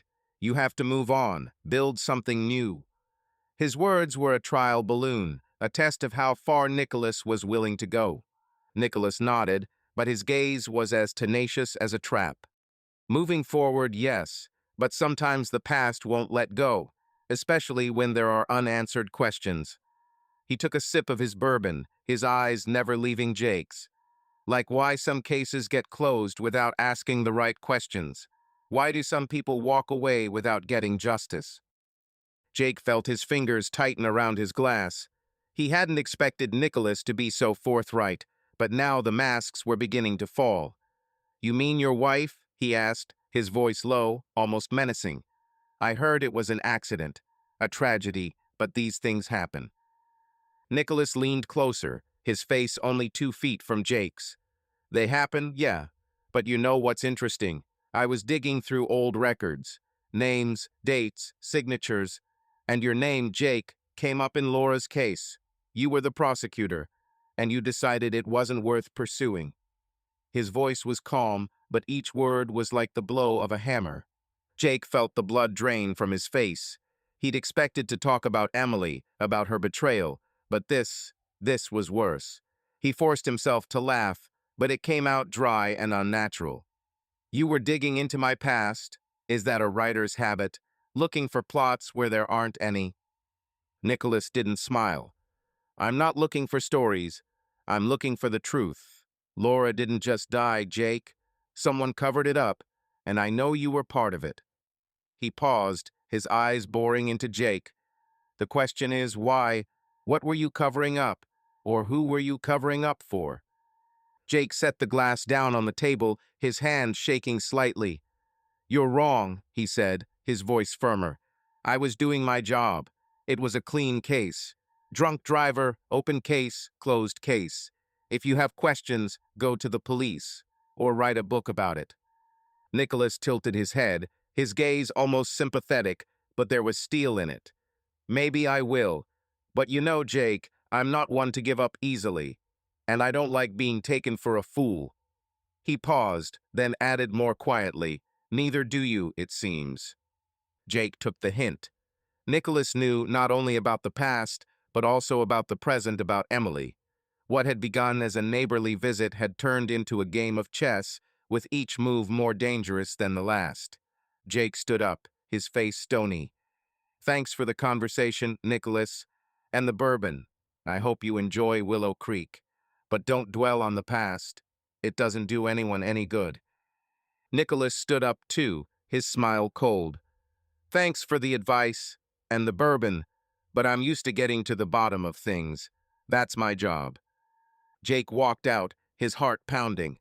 He crossed the street without looking back, but he could feel Nicholas's eyes on his back. At home, he walked straight into the office, closed the door, and pulled out the envelope of photographs. His anger at Emily was now mixed with a new fear. Nicholas wasn't just his wife's lover. He was a man on a mission, and that mission threatened not just his marriage, but his career, his reputation, his life. Meanwhile, Emily, unsuspecting, was preparing dinner, humming the tune she had heard at Nicholas's. She felt torn between two worlds. One was her home, where everything was familiar but cold. The other was Nicholas's, where she found warmth but also danger. She was unaware of the conversation that had just taken place, unaware that her husband and her lover had just clashed in a battle of innuendo and threats.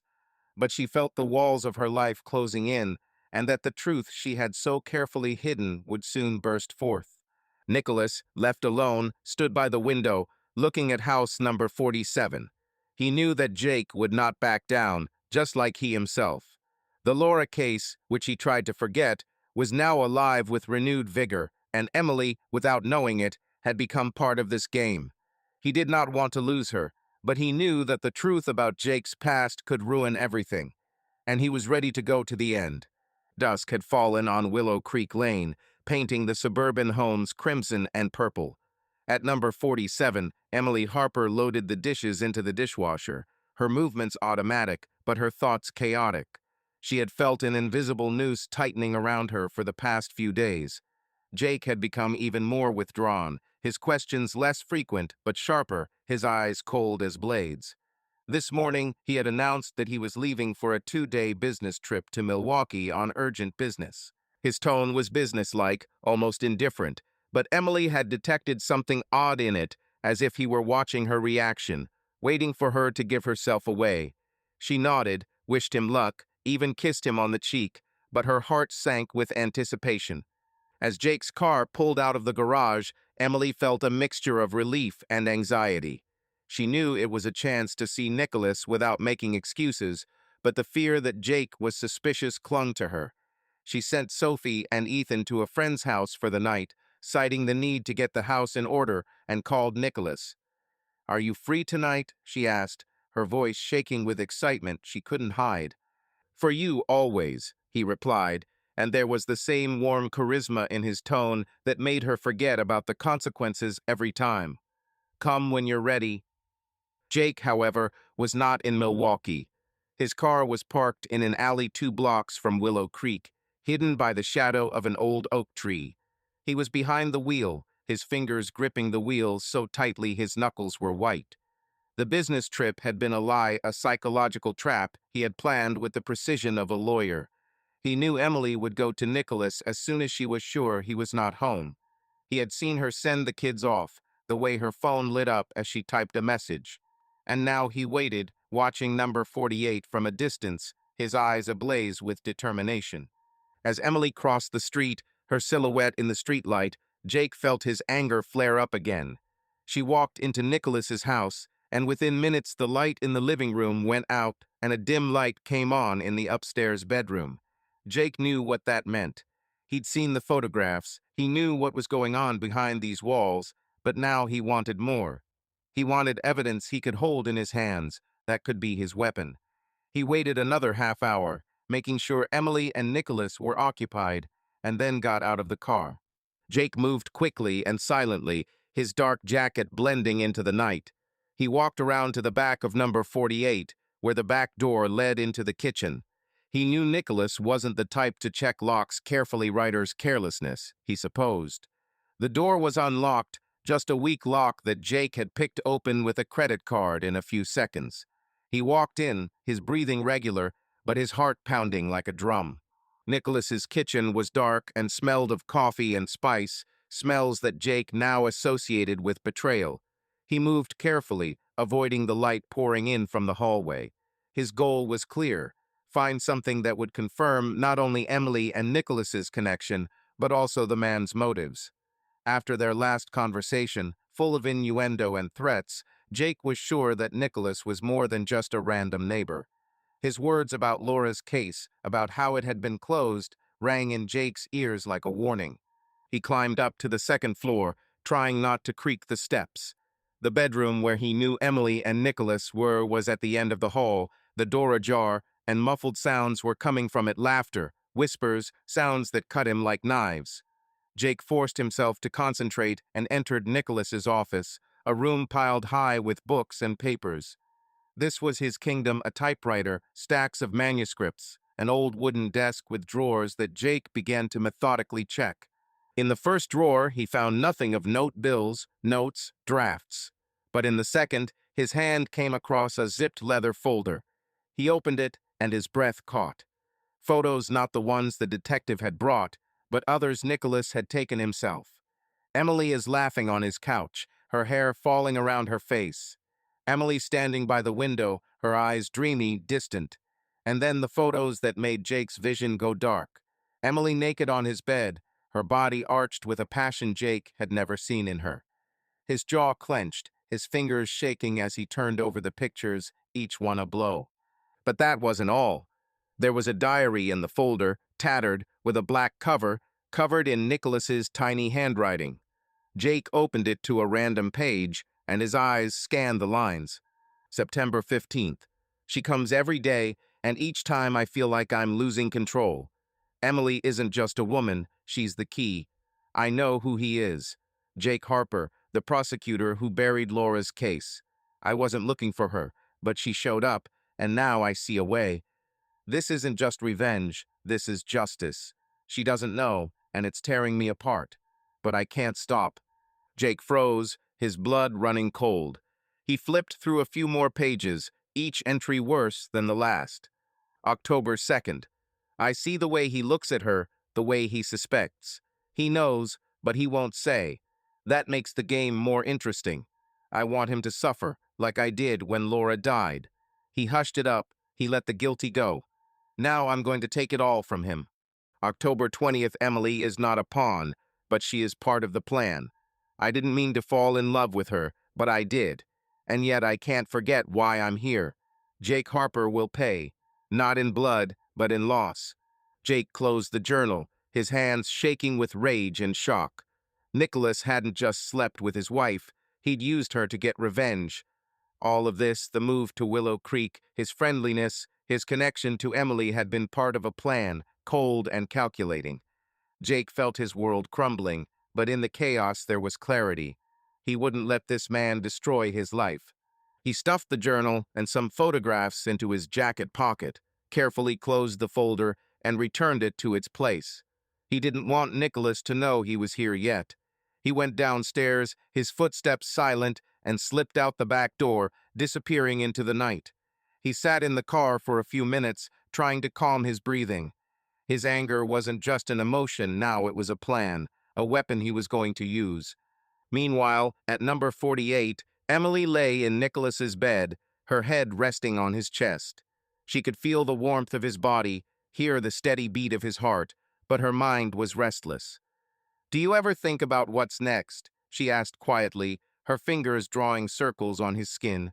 Nicholas looked at her, his eyes warm, but with a shadow she couldn't quite place.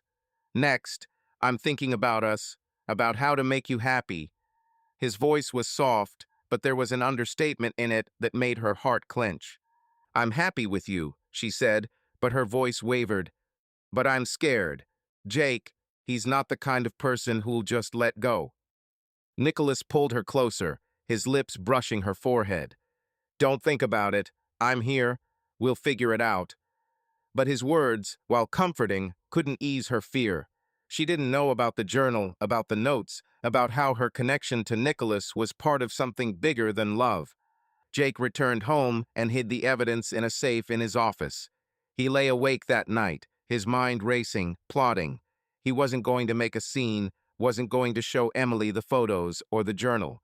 He wanted her to confess, to feel the pain he'd felt, and he wanted to destroy Nicholas not physically, but so that he'd lose everything he cared about. The next day, Emily noticed that Jake was back earlier than he'd promised. He was calm, almost too calm. His smile was forced, but he didn't ask questions. The business trip ended sooner, he said, and his gaze slid over her, as if searching for cracks in her facade. Emily felt her heart clench, but she couldn't ask, couldn't admit it. She was in a trap of her own making, and now that Jake knew the truth and Nicholas was hiding his motives, the game was becoming more dangerous. Nicholas stood at his window, looking out at number 47. He knew Jake was close, but he was prepared. His revenge wasn't just an impulse, it was planned down to the last detail. But he hadn't taken one thing into account, his feelings for Emily. And now that the truth was coming out, he knew he might lose not only Jake, but her too. Winter had blanketed Willow Creek Lane in a thin layer of snow, turning the suburb into a picture postcard place where every house seemed perfect. But beneath the whiteness, there were cracks that could no longer be ignored. At number 47, Emily Harper sat in the living room, her hands clutching a cup of cold tea, her gaze glued to the window, where number 48 seemed a silent witness to her life unraveling. The last few weeks had been a nightmare from which she could not wake. Jake had become a shadow of himself, his silence heavier than any accusation, and Nicholas, despite his warmth, had begun to seem alien to her, as if there was something behind his eyes she did not understand. The evening began quietly. Emily was preparing dinner, trying to maintain a semblance of normalcy for Sophie and Ethan, who were sitting at the table discussing school. Jake walked into the house, his coat dusted with snow, his face as blank as a mask. He didn't say a word, just gave her a look that made her freeze. "We need to talk," he said, his voice low, almost threatening. "But not here." Emily nodded, her heart clenching. She knew this moment was inevitable, but she still wasn't ready. "Kids, go upstairs," she said, trying to keep her voice calm. Sophie rolled her eyes but obeyed, pulling Ethan along with her. As their footsteps faded, Jake turned to her. "Come on, to your friend." Her breath caught. "To Nicholas? Why?" she asked, but her voice was shaking. "You know why," he said, and there was such anger and pain in his eyes that Emily felt her legs give way. He didn't wait for an answer, just took her hand not roughly, but firmly and led her to the door. They crossed the street, the snow crunching under their feet, and every step felt like a step toward the abyss. Nicholas opened the door almost immediately, as if he had been expecting them. His face was calm, but his eyes were wary, like a man who knows a storm is coming. "Jake, Emily," he said, stepping aside, "come in." The living room was the same one Emily had spent so many hours in, but now it felt strange, cold. Nicholas suggested they sit, but Jake remained standing, his hands clenched into fists. Emily sank down onto the couch, her fingers fiddling nervously with the hem of her sweater. The silence in the room was thick, like before an explosion. Jake spoke first, his voice sharp as a blade. "You think I don't know what's going on? You think I'm blind?" He looked at Emily, then at Nicholas. "I've seen the pictures. I know what you did to my wife.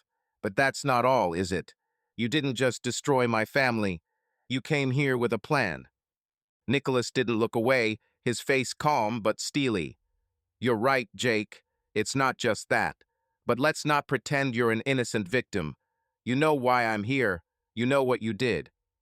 Emily looked at Nicholas, her brows furrowing. "What are you talking about?" she asked, her voice weak but already filled with concern. Nicholas turned to face her, his eyes a mixture of guilt and determination.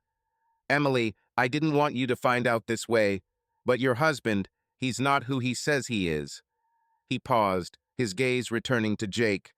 "2 years ago, my wife, Laura, was killed. An accident, the police said. But it wasn't an accident. Jake was the prosecutor in that case. He covered it up, buried the evidence, because someone up high told him to. And I know you weren't just covering up a mistake, Jake. You were covering up a murder." Jake laughed, but it was harsh, almost hysterical. "You're crazy. You think I killed your wife? It was a drunk driver, a clean case. You're just looking for someone to blame your pain on." Emily felt her world crumble. She looked at Jake, then at Nicholas, her voice shaking. "Is it true? Jake, tell me it's not true." Jake turned to face her, his face twisted in anger. "You believe him? This man who used you to get to me? He slept with you, Emily, not because he loved you, but because he wanted to destroy me. You were his pawn." The words hit her like a slap. She looked at Nicholas, her eyes filling with tears. "Is that true? You used me?" Nicholas took a step toward her, his hands raised as if to comfort her, but stopped. "Emily, listen. Yes, I wanted Jake to pay for what he did to Laura. But you became more than a plan to me. I wasn't lying when I said I cared about you. I fell in love with you." Tears streamed down her cheeks, but she pulled away from him. "You lied to me. All this time, you knew who he was, you knew what you were doing, and I was just part of your revenge." She stood up, her voice louder, full of pain. "I trusted you. I thought you saw me, and you just used me as a tool." Jake stepped forward, his voice cold as ice. "Do you hear him, Emily? He's no better than me. You cheated on me, but he did worse. He manipulated you, played with your emotions. And now you're standing here, crying like you're a victim. But you chose to do this." Emily turned to Jake, her eyes blazing. "Don't you dare. You ignored me for years, left me alone while I tried to hold our family together. You never saw me, Jake. You only saw your career, your business, your secrets." She paused, her voice breaking. "And if what he says about Laura is true, if you've been hiding something, then you're no better than him." Jake clenched his jaw, his face going pale. "You don't know what you're talking about. I did what I had to do. Laura's case was closed because there was no evidence. No one wanted to dig deeper, and I'm not going to make excuses for myself to you or that psychopath." Nicholas stepped closer, his voice firmer. "There was no evidence because you destroyed it, Jake. I found records of witness who disappeared, a report on a car that was never filed. You knew the crash wasn't an accident, and you let the guilty get away with it because you were paid or threatened. What was it, Jake? Money? Power?" Jake lunged at Nicholas, his fist almost reaching his face, but Emily stepped between them, her hands shaking but her voice firm. "Enough, both of you. I can't listen to this anymore." She looked at Jake, then at Nicholas, her eyes full of pain and clarity. "You both lied to me. You both used me. I thought at least one of you saw me, but I was just nothing." She turned and walked toward the door, her steps quick, determined. Jake called after her, "Emily, come back. We're not done yet." But she didn't stop. Nicholas tried to follow her, but she turned around, her eyes like a wall. "Don't you dare, Nicholas. You got what you wanted. Leave me alone." She stepped outside, snow falling on her hair, but she didn't feel the cold. Her mind was clearer than ever. She wasn't a victim, she wasn't a pawn, she was a woman who had allowed herself to forget who she was. But now she remembered. She hadn't gone home that night. Instead, she'd gotten into her car and driven where she didn't know. But for the first time in years, she felt like she had the wheel in her hands. Jake and Nicholas remained in the living room, their eyes filled with hatred. "You ruined everything," Jake said, his voice hoarse. "But I won't let you destroy me." Nicholas smiled, but his smile was bitter. "You've already destroyed yourself, Jake. Both Laura and Emily are on your conscience." They didn't fight, they didn't scream anymore. They just stood there, two people whose lives had been entwined in tragedy and lies. Jake was gone, his footsteps echoing in the empty house. Nicholas was alone, his revenge complete, but the victory brought no relief. He had lost Emily, and it hurt more than he expected. Emily drove down the highway at night, her eyes dry and her heart free. She didn't know where the road would take her, but for the first time in years, she saw life through new eyes, not as a wife, not as a mother, not as a pawn in someone else's game, but as a woman ready to find herself. Willow Creek, with its perfect houses and rotting facades, was left behind, and she didn't look back. This story is the fruit of creativity of a novice author. If you are close to the topic, support it with a like and a subscription. We are open to good advice, but we ask for no negativity. It is important for everyone to go their own way at their own pace. The woman her badge read Marge nodded and began typing on the old computer, her fingers moving with astonishing dexterity. Emma stood nearby, her gaze sliding around the room, to the walls adorned with faded photographs of lighthouses and storms, to the fireplace where the logs crackled despite the warm weather. There was something soothing yet unsettling about this place, as if it knew more than it let on.